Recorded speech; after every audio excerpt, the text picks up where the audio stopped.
আসসালামু আলাইকুম। আজকে আপনাদের জন্য নিয়ে আসলাম বিক্রমপুরের ঐতিহ্যবাহী বিবিখানা পিঠা। পারফেক্ট কালার এবং পারফেক্ট স্বাদ নিয়ে আজ আপনাদের মাঝে শেয়ার করব এই পিঠার রেসিপি। প্রথমে আমরা এখানে আধা কেজি দুধকে জাল করে 1 কাপ করে নিয়েছি। তারপর এখানে মিঠাই দিয়ে দেব, যেটাকে আমরা গুড় বলে থাকি। এখানে আমি 3 কাপ পরিমাণ গুড় ব্যবহার করেছি। এখন এটাকে খুব ভালোভাবে গলিয়ে নিতে হবে। এখন এখানে দিয়ে দিলাম চালের গুঁড়া।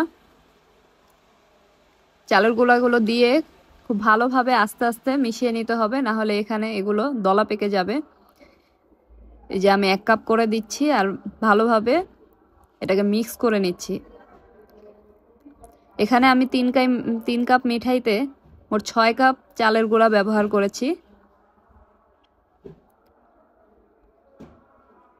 আপনারা আপনাদের স্বাদ অনুযায়ী ব্যবহার করে নেবেন। সবকিছুকে খুব ভালোভাবে মেশানোর পর ডোটা এরকম তৈরি হয়েছে। এখন এখানে দিয়ে দিলাম পাউডার মিল্ক, গুঁড়ো দুধ দিয়ে সবকিছু উপকরণ খুব ভালোভাবে মিশিয়ে নেব। তারপর এখানে দিলাম 1 কাপ ময়দা। ময়দাটা দেওয়ার কারণ তাহলে পিঠাটা শক্ত হয়ে যাবে না, খেতে খুব সফট লাগবে তাই। এখন এখানে দিয়ে দিলাম নারিকেলের কুচি। এখানে আমি 3 কাপ নারিকেলের কুচি ব্যবহার করেছি।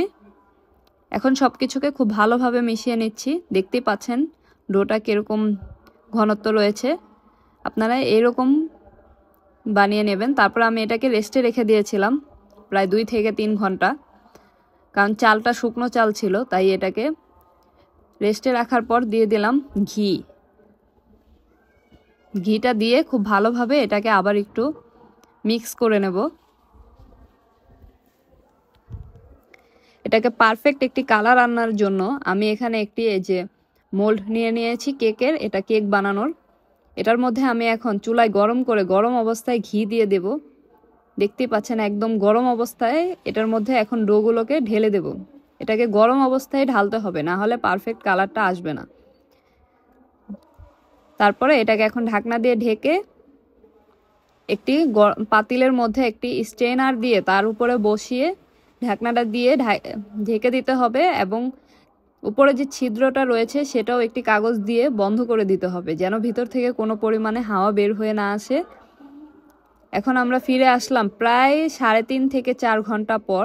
এখন আমাদের পিঠার অবস্থাটা এরকম, দেখুন ফুলে ডাবল হয়ে গেছে। একটা কাঠি দিয়ে আমরা দেখে নিলাম ভিতরে কোনো কাঁচা নেই। এই যে আমরা ঠান্ডা করে সম্পূর্ণ ঢেলে নিয়েছি। দেখুন কি সুন্দর পারফেক্ট একটি কালার এসেছে, এবং গ্রানটাও খুব ভালো সুন্দর ছিল। তাই আপনারা ঘিটা ব্যবহার করবেন, তাহলে একদম পারফেক্ট কালারটা আসবে। এই যে দেখতেই পাচ্ছেন। এখন আপনারা এটাকে সুন্দরভাবে পিস করে কেটে নেবেন। এই যে খুব দারুণ এবং সুস্বাদু একটি রেসিপি ছিল।